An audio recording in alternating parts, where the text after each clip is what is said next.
എല്ലാവർക്കും പുതിയൊരു വീഡിയോയിലേക്ക് സ്വാഗതം. പ്രീമിയർ ലീഗിൻ്റെ ടൈറ്റിൽ റേസ് അങ്ങനെ അവസാനിച്ചിട്ടുണ്ട്. എൻ്റെ സ്വന്തം ടീമായ ലിവർപൂൾ പ്രീമിയർ ലീഗ് ചാമ്പ്യന്മാരായിട്ടുണ്ട്. 20ാമത്തെ ടൈറ്റിലാണ് അവർ നേടിയത്. 2019-20 ശേഷം 2024-25 സീസണിലാണ് അവരൊരു ടൈറ്റിലും കൂടെ നേടിയത്. അപ്പോൾ ഇതിന് വലിയ ക്രെഡിറ്റ് ഞാൻ കൊടുക്കുന്നത് ആമി സ്ലോട്ടിന് തന്നെയാണ്. പുതിയൊരു മാനേജർ അങ്ങോട്ട് വരുമ്പോൾ എനിക്ക് പോലും പ്രതീക്ഷകൾ ഉണ്ടായില്ല. ഒരു സൈനിങ്ങും അങ്ങനെ കാര്യമായിട്ട് വന്നിട്ടുണ്ടായില്ല. കിയേഴ്സിനെ മാത്രമാണ് സൈനിങ് ചെയ്തത്. കോച്ചിന് ആവശ്യമുള്ള കളിക്കാരൊന്നും എത്തിച്ചില്ല. പിന്നെ ക്ലോപ്പാടെ ബിൽഡ് ചെയ്തൊരു ടീം ഉണ്ടായിരുന്നു. അതിനൊന്ന് റീബിൽഡ് ചെയ്തിട്ടാണ് ആമി സ്ലോട്ട് ഈ ടൈറ്റിൽ നേടിയിട്ടുള്ളത്. അതുകൊണ്ട് ആമി സ്ലോട്ടിന് ബിഗ് സല്യൂട്ട്. പിന്നെ അതിൽ തന്നെ അന്നേരം തന്നെ ക്ലോപ്പിനെ ഞാൻ ഒരിക്കലും ഇതാക്കുന്നില്ല. ക്ലോപ്പാണ് ഈ ടീമിനെ ഇതുപോലെ നമുക്ക് കൈ തന്നത്. നമ്മൾ 1989-90 ഒരു ലീഗ് ടൈറ്റിൽ അവസാനമായിട്ട് നേടിയിട്ടുണ്ടായത്. അതിന് ശേഷം നമ്മൾ നീണ്ട വർഷത്തെ കാത്തിരിപ്പിന് ശേഷമാണ് 2019-20 നമ്മൾ ഒരു പ്രീമിയർ ലീഗ് ടൈറ്റിൽ നേടിയത്. പക്ഷെ അന്നേരം കോവിഡിൻ്റെ സമയമായതുകൊണ്ട് തന്നെ ആ ടൈറ്റിൽ റേസ് കാണാൻ വേണ്ടിയിട്ട് അവിടെ കാണികൾക്കൊന്നും പ്രവേശനം ഉണ്ടായില്ല. അതിനൊക്കെ മാറ്റിമറിച്ച് ഇന്നലെ ആൻഫീൽഡിൽ ചുവന്ന ചെകുത്താന്മാർ ഒഴുകുമായിരുന്നു. എന്തായാലും ആൻഫീൽഡിലെ കാണികളെ പറ്റി ഏറ്റവും നല്ലൊരു മൂമെൻ്റ് ആയിരിക്കും ഇത്. പിന്നെ എന്നെ സംബന്ധിച്ചും എനിക്കും ഭയങ്കര ഹാപ്പിയാണ്. എൻ്റെ നാട്ടിൽ ഞാനും എൻ്റെ ഒരു ഫ്രണ്ട് ഉണ്ട്, ഉണ്ണിയെന്നുണ്ട്. അവനുമാണ് ഭയങ്കര ലിവർപൂളിൻ്റെ ഫാൻ. നമ്മൾ ഓരോ കളി ചെയ്യുമ്പോൾ നമ്മളേതായ രീതിയിൽ കളീനെ വിലയിരുത്തും, അങ്ങോട്ടും ഇങ്ങോട്ടും ഫോൺ ചെയ്തിട്ടും. നാട്ടിലാണെങ്കിൽ നേരിട്ട് കണ്ട് സംസാരിച്ചിട്ടൊക്കെ. ഇന്നലെയും നമ്മളെ കളി കഴിഞ്ഞാൽ അവൻ എന്നെ വിളിച്ചിട്ടുണ്ടായിരുന്നു. ഒരുപാട് ഹാപ്പിയാണ്. അവൻ്റെ കൂടെ ഇരുന്നിട്ട് ആഘോഷിക്കാൻ പറ്റാത്തൊരു വിഷമം കൂടിയുണ്ട്. പിന്നെ ഇനിയിപ്പം നമ്മുടെ മുന്നോട്ടിലെ 4 മത്സരമുണ്ട്. അതിലെന്തായാലും റൊട്ടേഷൻ ചെയ്യുന്ന ഞാൻ വിചാരിക്കുന്നു പ്ലെയേഴ്സിനെ.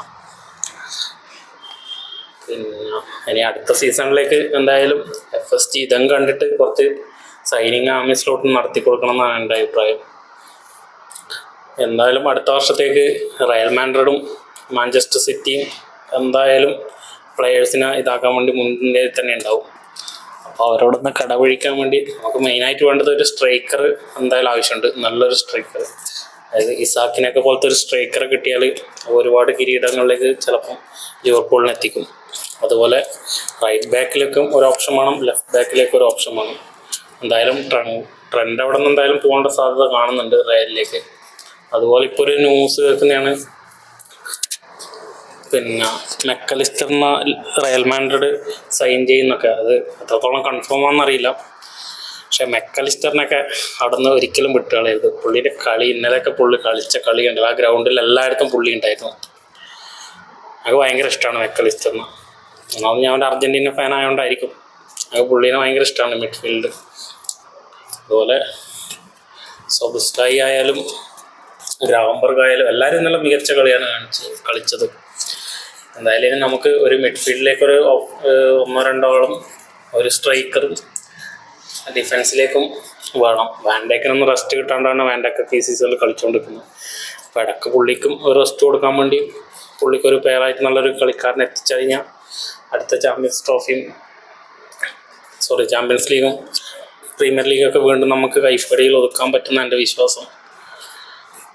എന്തായാലും FSG അതിന് തയ്യാറാവുമെന്നറിയില്ല. ഇനി ഇപ്രാവശ്യം പ്രീമിയർ ലീഗ് അടിച്ചു, ചാമ്പ്യൻസ് ലീഗിൽ നിന്ന് പുറത്തായതുകൊണ്ട് തന്നെ ചാമ്പ്യൻസ് ലീഗ് ആയിട്ട് ഇതേ ടീം വെച്ചടിച്ചിട്ടുണ്ടെങ്കിൽ ഒരു സൈനിങ്ങും പുള്ളി നടത്തുന്ന എനിക്ക് തോന്നുന്നുണ്ടായില്ല. ഈ ടീമിനെ വെച്ചിട്ട് തന്നെ മുന്നോട്ട് പോകേണ്ട രീതിയിലേക്ക് FSG പോകും. അവർ നല്ല കാര്യമായിട്ട് തോന്നുന്നില്ല. എന്തായാലും അവിടെ ഒരു റൊട്ടേഷൻ ആവശ്യമുണ്ട്.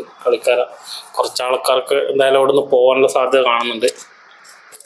അതുകൊണ്ട് നല്ല അഡീഷൻ നടത്തിയിട്ട് നല്ല പ്ലെയേഴ്സിനെ അവിടെ എത്തിക്കഴിഞ്ഞാൽ ഇനിയും ഒരുപാട് ഉയരങ്ങളിലേക്ക് ലിവർപൂളിന് പോകാൻ പറ്റും.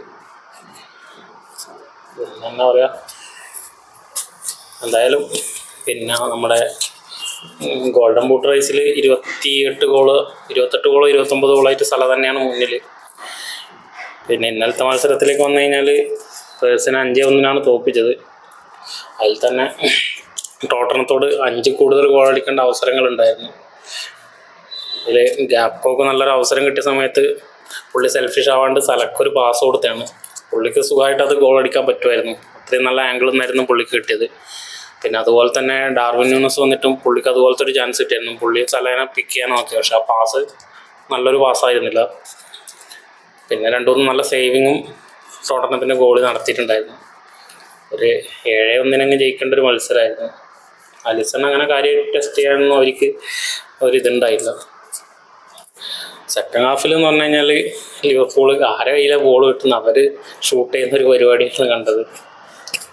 കാരണം അവരൊരു ആഘോഷ മൂഡിലായിരുന്നു സെക്കൻഡ് ഹാഫിലൊക്കെ കളിച്ചുകൊണ്ടിരുന്നത്. പിന്നെ ലിവർപൂളിൻ്റെ കാണികളെ അവരെന്നെയാണ് ഈ ടീമിൻ്റെ ഏറ്റവും വലിയ ശക്തി. ആ ക്രൗഡ് അവിടെ കൊടുക്കുന്ന ആ സൗണ്ടും ആ ടി വി കാണുമ്പോൾ തന്നെ ഭയങ്കര ഒരു ഇതാണ്. നേരിട്ട് അനുഭവിക്കുന്നവരുടെ അവസ്ഥ എന്തായിരിക്കും? അതൊക്കെയാണ് എനിക്ക് പറയാനുള്ളത്. എന്തായാലും നിങ്ങളുടെ അഭിപ്രായങ്ങൾ കമൻറ്റ് രേഖപ്പെടുത്തുക. പിന്നെ ഏതെങ്കിലും ലിവർപൂൾ ഫാൻസ് ഈ വീഡിയോ കാണുന്നുണ്ടെങ്കിൽ അവരും കൂടെ കമൻറ്റ് ചെയ്യുക. വേറൊരു വീഡിയോ ആയിട്ട് നമുക്ക് വീണ്ടും കാണാം. Good bye.